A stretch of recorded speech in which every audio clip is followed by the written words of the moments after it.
Welcome to Fueling Your Legacy, hosted by Samuel Knickerbocker. Each week, we expose the faulty foundational mindsets of the past and rebuild a new, stronger foundation essential in creating your legacy.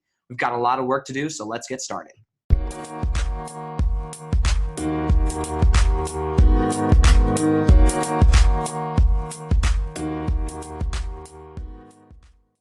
Welcome back to Fueling Your Legacy. Today we're going to be doing a book review on the book, The Miracle Morning by Hal Elrod. And to do just a little bit of back history story to make sure people understand who he is and why he's relevant in this conversation as far as visualizing your future and deciding that you're going to get something and going for it. Hal actually, as a young man, got in an accident and was hit by a drunk driver. The car was just completely destroyed. He had broke 11 bones or 11 ribs on the side of his body and was in a coma for about 6 days, just really in a bad way. And he finally awoke from his coma, and the outlook was not good. I mean, he wasn't supposed to walk. He was basically going to be paralyzed. He wasn't ever going to really have a normal life. And on top of that, the doctors didn't think he'd be able to get out of the hospital for about a year, just a bunch of things. But then he has an experience and he decides, I'm just going to make the best out of that. All I can do is what I've got. I'm just going to see how I can think positively and what I can do to make this happen. And he actually just changed the way he was thinking. And as a result of changing the simple things of how he was thinking, he really completely rebounded, was out of the hospital, took his first step in just a matter of a few weeks, and was out of the hospital before the end of the year. And the doctors were amazed, family was amazed, everything was fantastic. He became a great salesman, kind of built his company and was doing fantastic. And then the recession hit and he kind of went rock bottom and he just went into a deep depression. And this book really comes out of his deep depression and how he kind of rescued himself, not just from being dead and coming back alive, but also from an emotional standpoint, how to be dead emotionally and then come back to life emotionally. I think that's more relatable for all of us. Not all of us are going to have these near-death experiences and then come back to life physically, but there's a lot of people out there. I'm sure you're one of them. I'm one of them, where at different points in our life, we've actually got into these slumps where we felt like we were emotionally dead or dying every day, and it didn't seem like it was ever going to get any better, and we were emotionally just tapped out. We didn't know what to do. And then the question is, well, what do you do in that situation, and how do you rebound, how do you recover?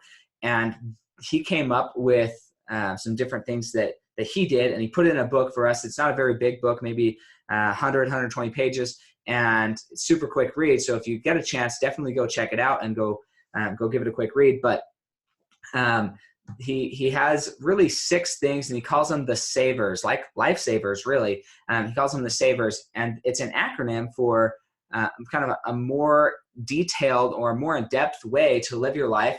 And what's nice about Hal and the way he presents this information is that it doesn't matter how long it takes you to do this. What matters is that you keep the habit and you do it. And I approach a financial situation or a budgeting situation a lot like this, right? So many people, they try and go on these financial diets and cut way back and change their life dramatically to get out of a slump or something, but then they go back to their old habits and they go right back into where they were at. And so if we think of a budget more like exercise rather than dieting, it's something that's going to have to always be happening. It's not like you're ever going to be done exercising. It's not that you're ever going to be done moving your joints, your ligaments, your muscles, making sure that you're healthy and vibrant in those ways. Well, it's the same way emotionally. Although we have to take care of our body, we have to take care of our finances, it's important to emotionally take care of ourselves as well.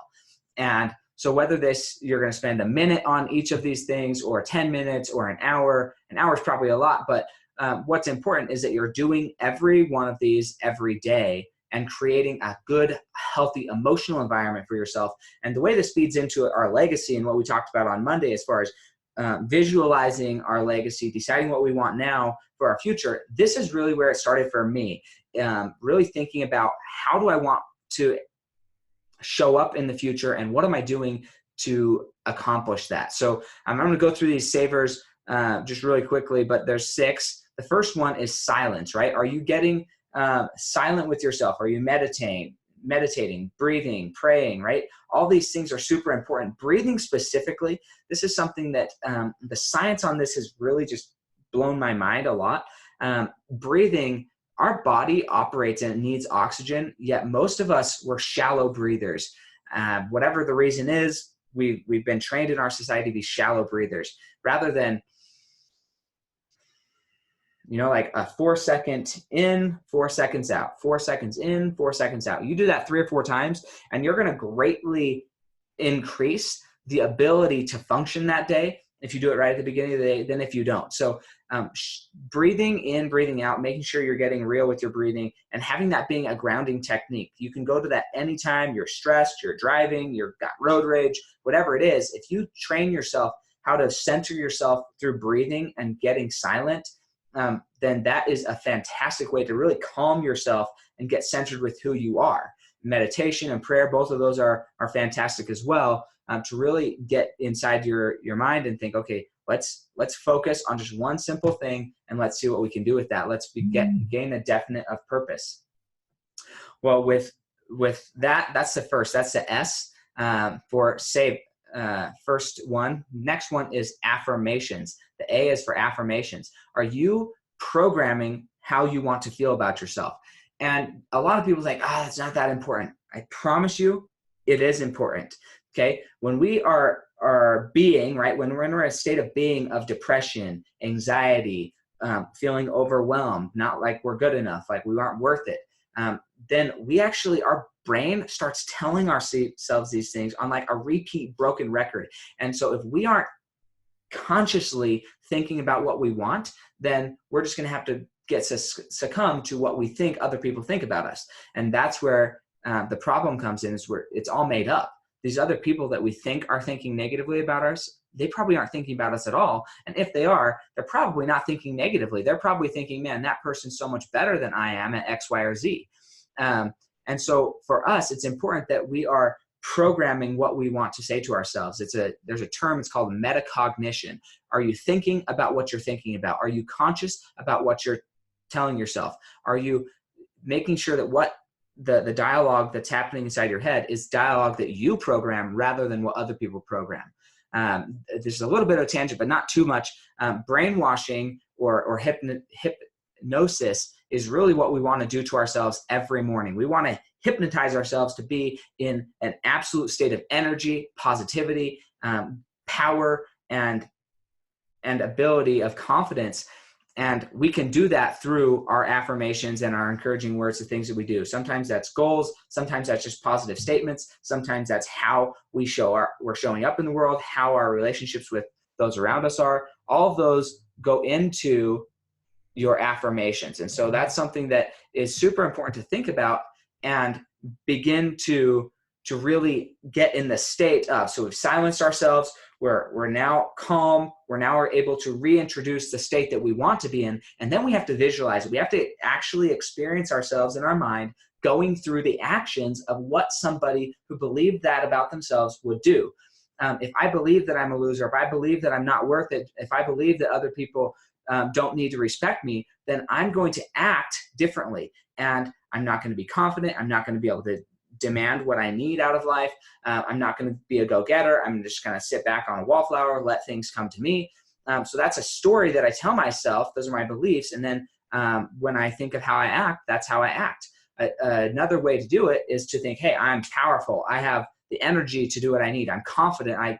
Other people respect me, and I love and respect other people, right? When I start telling myself that story, then it's a much easier to visualize myself actually interacting with others in a state of respect, love, kindness. I'm confident, so I'm able to actually perform better in different situations. You ask any athlete, any public speaker, they all visualize how they want to show up before they actually get on stage. They all visualize how they want to show up before they actually get in the movies. They all visualize how they want to show up before they get out on the field. And so that's huge. So once we've silenced ourselves, we've got these affirmations, we now visualize ourselves, we can mentally see ourselves there. The next thing comes to actually putting ourselves in action. We have to actually move our bodies and get our bodies involved in this visualization. And sometimes that happens through exercise. and we need to get the blood pumping, the blood flowing through our body to have a physiological change now and experience of what we've just visualized, or of success. There's only a few things that we really can control in life. Most things are outside of our realm of control. And so these savers really focusing on what's in your control and allowing the rest to be external. But you're okay with what's in your control. So exercise is one thing. If we just think about things, but we never force our body to do something over and beyond what we think we're able to accomplish, then it's really hard to get us to go and accomplish greater things. So exercise is one thing where we can visualize ourselves exercising, and then we can go exercise. And that sets a precedent with our body and all of our energies and all of our atoms and everything that we're made up of, that when I think something, it happens. My body obeys my commands of my mind. And that's why exercise is so vital in these savers. Next is reading. That's what the R is, okay? Are you reading? Are you filling your mind? Are you creating that metaverb? Or are you creating things and learning every day? Our mind is just like a muscle. If we choose to exercise that muscle, then it will grow stronger. If we let that muscle atrophy and we just let stuff come in to our mind, but we never actually exercise our mind, we don't think about what we're reading, we don't actually go through these processes, then it will atrophy and it will shrink, and we will not have the mental stamina, mental control, mental energy to really do what we need to do. And so reading helps us accomplish that. It also allows us to associate with people that maybe we don't have access to, right? So on Monday, I mentioned Napoleon Hill. I mentioned Dr. Joseph Murphy with the power of the subconscious mind. Even Hal Elrod, right? Maybe you don't have actual connection with him. I haven't messaged him. I haven't had a phone conversation with him, but I can now associate with him through the content he produces. And that's how it is with just about every book. Some of my idols, Brian Tracy, Robert Kiyosaki, Napoleon Hill, Dale Carnegie, these people, they're like the people that I just strive to be like. Some of them are dead, but because they've written books, we can actually associate with them and learn about their thoughts and learn how they operated in the world. And then they can be one of our 5 influences, since we are the average of the 5 people we hang out with. So reading is a huge, huge component there. And again, it doesn't matter how long, right? Or how much you're reading. I'm not a super fast reader. For me to read for 10 minutes, I generally am going to read like a page, maybe a page and a half. But what's important is my mind then gets to create and gets to imagine and gets to experience something that was passed on by somebody else. And so reading is super, super valuable. And then the last thing is scribing. And this has been scientifically proven as well, that when somebody is physically writing something out, it sticks in their mind better. What's also great about scribing is it forces you to get clear. You're not able to really just kind of, if you're just visualizing stuff, then there's a lot of different directions your mind can go and it can get lost. When you actually are writing things down, it forces you to describe in detail what you're feeling. In some of my experiences, I've actually had to rewrite my thoughts like 7 or 8 different times because I was trying to express this feeling, but this feeling was coming through with so many different words that I could potentially use. I wrote down my purpose over 25 different times, and then out of those 25 different times, I took specific words and created kind of my master purpose. And that's because it forces you to get clear. It forces you to make a decision and put your feeling into an actual word. Now, the benefit there is clarity. When you're going for your vision, when you're going for your legacy, when you're creating these things, clarity is absolutely important. You have to know exactly what you want. And then as you create definite purpose around a clear and definite vision and goal, then it literally draws itself into you. And you're able to see with a lot more sharpness what it is. When I go get a blue or a silver Honda Civic that's 2018, it's this specific model, then I'm going to see that specific model and that specific color more often than I'm going to see the red, the green, the black, the gray, all these other Honda Civics. I like see them, but I'm not hyper aware of them and comparing them to mine. I'm comparing the ones that are my color to me. And so as we get more and more specific with what we want, then we will actually achieve that. On Monday, I talked about the cell phone, how specific I was as far as the functionalities, the type of camera, whether it had access to the internet or not, texting, phone calls, how many minutes, all of these things. When I got more clear, I was more directed to exactly what I wanted. Same with my moped. When I thought about the color, the speed, everything there, it just worked better because I was able to really identify what I was looking for out of this experience. So when you're creating your legacy, how specific are you being about how you want to interact with your family members? How specific are you being about not only your income, the dollar amount, but how do you want to earn that income? What value do you want to add in exchange for that income? And that's huge, because if you just say, hey, I want $100,000, but you don't put any thought into what value you're adding back, you can't just suck on the universe. The universe does not like leeches. It doesn't like parasites. What it likes is people who are going to work in a symbiotic relationship with the universe. And so if you're going to demand a certain level of monetary value out of the universe, then you need to be willing to add a certain number of value or a certain amount of value back to the universe, back to the other people around you. And as you do that, you're going to have more success. And so to go over those savers again, it's silence.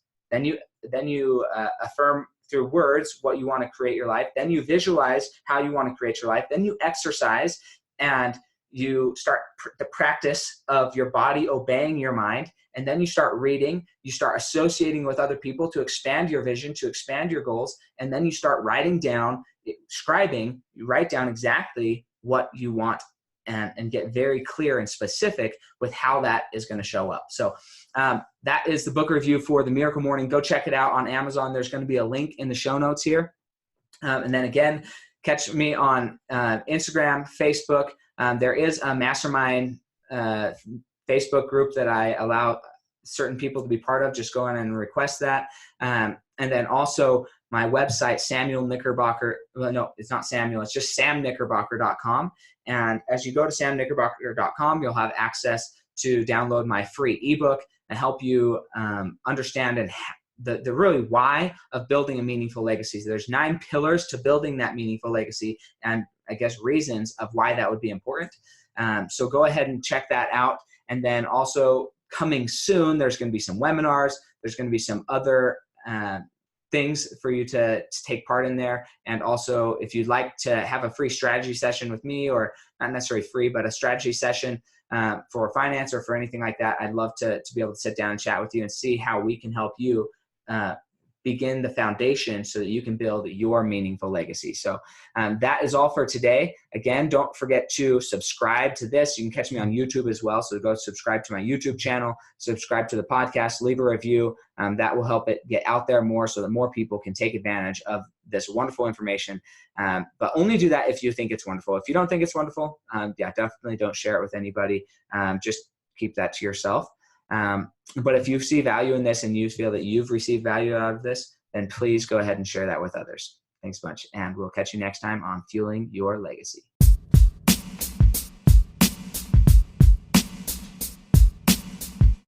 Thanks for joining us today. If what you heard resonated with you, please like, comment, and share on social media. Tag me so I can give you a shout out on the next episode.